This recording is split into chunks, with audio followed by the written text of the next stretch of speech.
안녕하세요. 오늘 소개할 존 그레이의 화성남자와 금성여자를 넘어서를 끝으로 남녀의 대화 관련해 여러 시간 동안 살펴본 호르몬 이야기도 끝을 맺을까 합니다. 호르몬에 관해서는 이미 5권 정도를 봤는데 또 호르몬 이야기야? 라며 부정적인 생각부터 떠오를 수도 있겠군요. 저도 그랬으니까요. 이 책의 제목만 보고서 화성남자, 금성여자의 재탕이겠지 싶었습니다. 하지만 같은 호르몬 이야기를 하더라도 각각의 책은 모두 저마다의 새로움과 기억할 점을 가지고 있더군요. 이 책도 그렇고요. 다만 저자가 지겨울 만큼 반복해서 자기의 주장에 통찰이라는 대단한 꼬리표를 붙이는 건 개인적으로 무척 거슬렸습니다. 통찰의 사전적 의미는 예리한 관찰력으로 사물을 환히 꿰뚫어 보는 것입니다. 거기에 자기만의 고유한 깨달음 정도가 덧붙을 테고요. 그러나 그렇게 대단하다고 자화자찬하는 이 책의 내용은 결국엔 성호르몬 이야기일 뿐입니다. 물론 남성과 여성을 비교하면서 각각의 성호르몬이 어떤 상황에서 어떻게 작용하는지를 다룬 건 저자만의 독특함을 인정할 수 있지만 전체적인 내용은 이미 이 책이 출간되기 30여 년 전부터 밝혀진 사실인데 말이죠. 게다가 460페이지가 넘는 책임에도 불구하고 20페이지도 안 되게 요약 정리할 수 있었던 이유는 저자가 같은 말을 수없이 반복한 덕분입니다. 이제 이 책의 기억할 점을 살펴보죠. 저자는 프롤로그에서 세상이 달라지면서 새로운 문제가 나타났다고 말합니다. 새로운 문제란 남성은 주로 남성성을 억누른 채 여성성을 과도하게 표출해서 스트레스를 받고 여성은 여성성을 억누른 채 남성성을 과도하게 표출해서 스트레스를 받는다는 거고요. 그래서 스트레스를 줄이면서 남성성과 여성성을 모두 표현할 줄 아는 것, 다시 말해서 남성성과 여성성의 균형과 조화를 통해 스트레스를 줄이는 방법을 알려주고자 이 책을 썼다고 밝힙니다. 어찌 보면 아니마와 아니무스를 조화시키는 카를 융의 개성화 과정이 이 책의 핵심인 셈이죠. 자기 안의 남성성을 발견하고 표현해도 여성은 여전히 여성이고 여성성을 온전히 표현한다고 해도 남성은 여전히 남성입니다.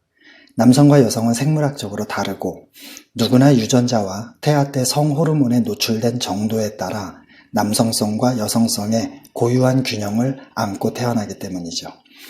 그래서 아무리 상황에 따라 분비되는 호르몬의 종류가 같다고 해도 남녀 각자에게 기본적으로 중요한 호르몬의 종류는 정해져 있다는 겁니다. 저자는 본격적인 내용을 설명하기 전에 성평등에 있어서 극과 극인 노르웨이와 인도를 비교합니다. 노르웨이에서는 정부가 여성 엔지니어 비율을 높이려 해도 20% 정도에 머무는 반면에 인도에서는 여성 엔지니어의 비율이 33%로 훨씬 높고 노르웨이에서는 초등학교 교사의 25%가 남성인 반면에 인도에서는 그 비율이 52%나 된다는 사실을 지적한 후 그 이유를 남성성과 여성성의 균형에서 찾죠.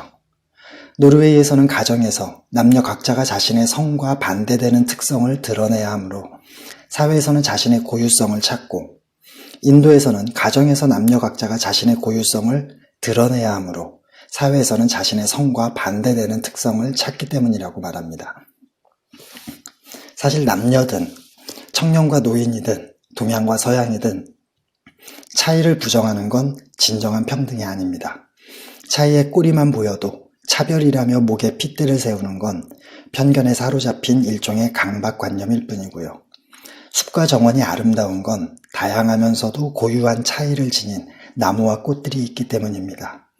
차이는 다양성의 필수 조건이고 다양성은 종의 생존을 담보하는 요소일 뿐만 아니라 발전과 진화의 필수 요소이기도 하죠. 5장부터는 이 책의 핵심인 호르몬 간의 관계와 스트레스를 줄이는 방법에 관한 내용이 펼쳐지지만 워낙 뒤죽박죽 섞어놓아서 풀어내기가 여간 쉽지만은 않았습니다. 일단 남녀 모두 생식기관과 부신에서 호르몬을 분비합니다. 스트레스를 받으면 코르티솔이 분비되고 남성성을 표출할 때 분비되는 테스토스테론은 성욕과 공격성을 일으키며 도움을 받거나 받는 처지가 되면 분비되는 옥시토신과 도움을 주거나 주는 위치가 되면 분비되는 바소프레신은 애정, 신뢰, 안정감을 주고 여성성을 표출할 때 분비되며 뇌를 흥분시키는 에스트로겐과 여성이 자기만의 시간을 가질 때 또는 여러 사람과 관계를 맺을 때 분비되며 뇌를 진정시키는 프로게스테론은 여성의 생리 주기를 좌우하죠. 도파민과 노르아드레날린 그리고 세로토닌 등도 각기 고유한 기능을 하고요. 다만 남성에게 높은 비중을 차지해야 하는 건 테스토스테론과 바소프레신이고 여성에게 높은 비중을 차지해야 하는 건 에스트로겐과 프로게스테론 그리고 옥시토신입니다. 이제부터 차이를 차근차근 살펴보겠습니다.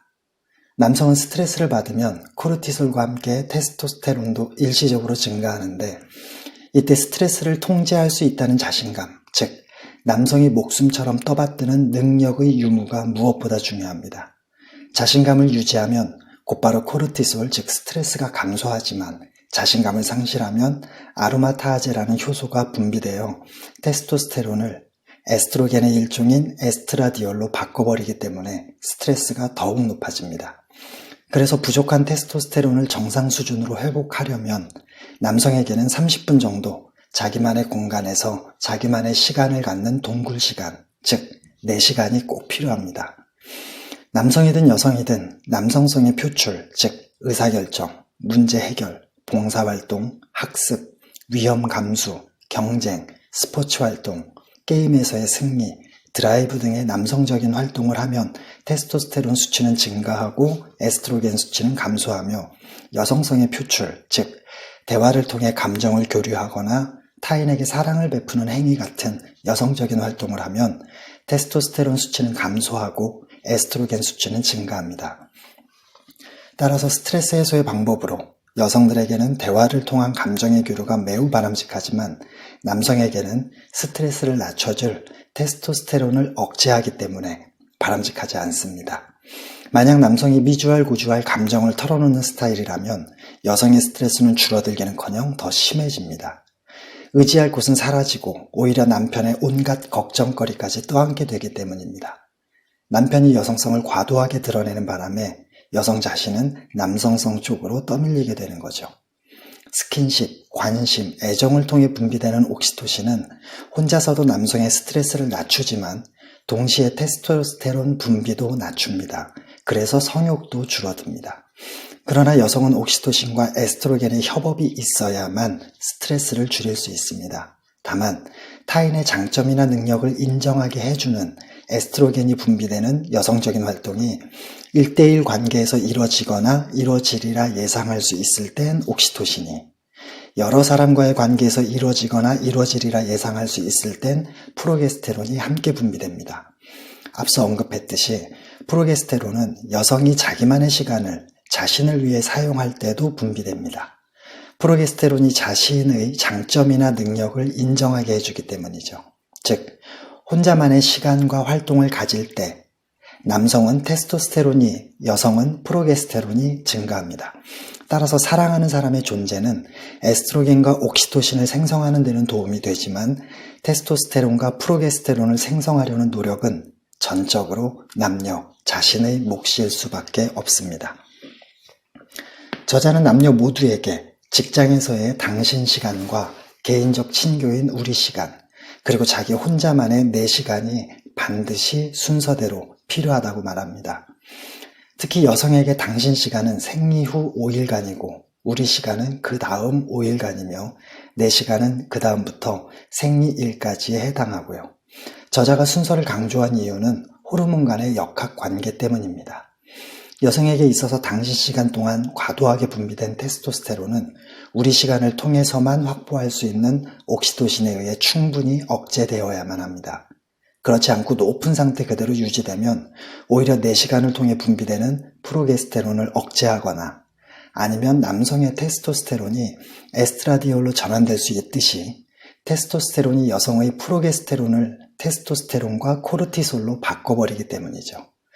여성과 비슷하게 남성도 중간 과정에서 테스토스테론을 조율해주는 바소프레신이 필요하고요. 만약 우리 시간에 남성이 여성을 돕거나 보호하지 않고 거꾸로 여성에게 도움과 보호를 받게 되면 바소프레신 분비가 억제된 남성은 여성에게 매력을 느끼지 못하고 옥시토신이 억제된 여성 또한 성적으로 무뎌집니다. 여성이 연상이고 남성이 연하인 커플에서 빈번하게 볼 수 있듯이 이때 여성은 남성의 연인이 아니라 엄마가 된 기분이 들 수 있고, 남성 또한 여성을 엄마 같은 울타리로 여긴 채 다른 여성을 찾아다니게 되죠. 건강한 관계 유지를 위해선 남녀 모두 알아야 하고 노력해야 할 게 많습니다. 우선 남성에게 뭔가를 부탁할 때는 남성의 결정권을 박탈하는 요구가 아니라 자율권을 허락하는 요청이어야 하고, 은유가 아니라 정확하면서도 간결하게 사항을 설명해야 하며, 말을 끝낸 후에는 남성에게 생각할 시간을 줘야 합니다. 그리고 대화 중 남성의 알았어는 여성이 어떤 말을 하건 입 닥치고 듣겠다는 뜻이 아니라, 여성이 더 이상 아무 말 하지 않는다면 여성이 한 말에 대해서 고민해 보겠다는 뜻이라는 사실을 명심해야 합니다. 안타깝게도 이런 사실을 모른 채 여성이 했던 말을 계속 반복하면 남성은 감정을 차단하고 입을 다문 채 무표정으로 듣기 시작합니다. 그러면 단절감을 느낀 여성은 내 말이 말 같지 않아? 잘한 게 뭐 있다고 인상을 써? 왜 오히려 당신이 화를 내는데? 라며 또다시 쉴 새 없이 언어의 속사포를 발사하고 남성에게 대답을 강요하죠. 사실 여성이 남성에게 듣고 싶은 건 정말 미안해, 앞으로 잘할게 라는 간단한 대답입니다. 그게 여성들의 대화법이니까요. 하지만 그런 대답은 남성에게는 절대 간단한 문제가 아닙니다. 그런 말을 할수록 남성의 테스토스테론은 감소하고 그로 인해 남성성마저 잃게 되기 때문입니다. 그래서 남성들은 친구 사이에 미안하다는 말은 하는 게 아니야 라는 말을 입에 달고 사나 봅니다. 남성은 호르몬 간의 관계나 본능 면에 있어서 정말 단순하다고 할 수 있습니다. 남자가 목숨처럼 여기는 것은 능력이고, 그것은 자신이 이루고 성취해낸 결과에 대해 인정을 받는 것과 직결됩니다. 따라서 남성이 잘한 일은 크게 인정해주고 실수는 눈 감아주거나 가볍게 넘어가주면 만사오케이죠. 반대로 여성이 목숨처럼 여기는 것은 관계 맺음이고, 그것은 순간순간의 감정을 대화를 통해 공유하는 식과 직결됩니다. 따라서 어줍지 않은 해결책을 제시하겠다고 나서는 대신 여성이 모든 이야기를 풀어내는 동안 남성은 공감을 하며 들어주는 동시에 중간중간 스킨십을 통해 보듬어주면 충분하고요. 그래서 저자는 남성에게 가장 중요한 건 인정이고 그 다음이 존중이지만, 여성에게 가장 중요한 건 존중이고 그 다음이 인정이라고 말합니다. 인정은 테스토스테론 분비를 높이고 존중은 옥시토신 분비를 높이기 때문이죠. 그래서 남성은 스트레스에 시달릴 때도 사랑하는 여성이 행복해하면 자신도 덩달아 행복해집니다. 사랑하는 여성이 행복해하고 있다는 건 그만큼 남성에겐 자신이 능력이 있다는 뜻으로 해석되기 때문이죠. 하지만 여성 대부분은 자기만 행복해하면 남성이 더 기분 나쁠까봐 자기 삶을 즐기는데 시간을 내지 않거나 행복하고 즐거운 감정을 표현하지 못합니다. 반대로 스트레스에 시달리는 여성에게 남성이 여성 덕분에 얼마나 행복한지 말해봐야 여성은 기분만 더 나빠집니다. 능력을 인정하는 그런 말이 남성에겐 최고의 찬사가 되지만 여성에겐 부차적인 요소일 뿐이니까요. 그보다는 여성의 말을 더 많이 들어주고 여성이 시시때때로 느끼는 감정을 정당한 것으로 존중해줘야 합니다. 남성이 행복해서 여성도 행복해지는 경우는 오직 여성이 이미 행복해하고 있을 때뿐임을 남성은 잊지 말아야죠. 이런 엇박자가 일어나는 이유는 서로가 서로에게 충분히 주고 있다고 생각하는 것이 상대방에게 가장 필요한 것이 아니라 자신의 관점에서 자기에게 필요한 것일 확률이 높기 때문입니다. 남성은 삶의 의미와 목적이 넘쳐날 때 가장 행복하고, 여성은 관심과 애정을 받으며 마음껏 사랑을 베풀 때 가장 행복해질 수 있습니다. 이렇게 서로 다른 남성과 여성이 함께 행복하려면 우선 스스로가 행복해져야 합니다. 즉, 가장 먼저 각자의 삶에서 행복과 만족을 느껴야 합니다. 배우자를 통해서 자아를 실현하려는 건 자기의 결정권을 스스로 반납하는 셈이고, 그래서 늘 위태로울 수밖에 없기 때문이죠. 요즘 시대의 연인들은 함께 하되 그 사이에 공간을 두라는 칼릴 지브란의 말을 되새겨야 합니다. 하루 중 깨어있는 시간 대부분을, 그것도 매일 붙어 있고 무엇이든 같이 해야 하고 서로의 휴대전화 속 내용과 일상을 완전히 투명하게 공유하는 것이 사랑이라고 착각하고 있기 때문이죠. 그것은 사랑이 아니라 감시이고 통제이며 소유욕이고 지배일 뿐입니다. 상대방 속에서 있지도 않은 나와 나의 존재 이유를 찾아내려 애를 씁니다. 그래서 상대방에게 완전히 투명해지길 요구하죠. 하지만 나는 우선적으로 그리고 스스로 가진 노력 끝에 만들어야만 하는 겁니다. 그래야만 그런 나를 근거로 너와 우리가 비로소 생길 수 있죠.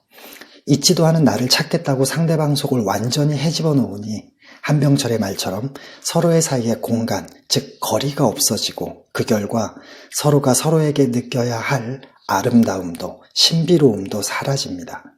아름다움과 신비로움이 사라지니 상대를 갈망하는 열정과 도파민도 자취를 감추게 되고 그래서 도통 활력이 일지 않아 삶에서 재미와 행복 또한 사라지죠.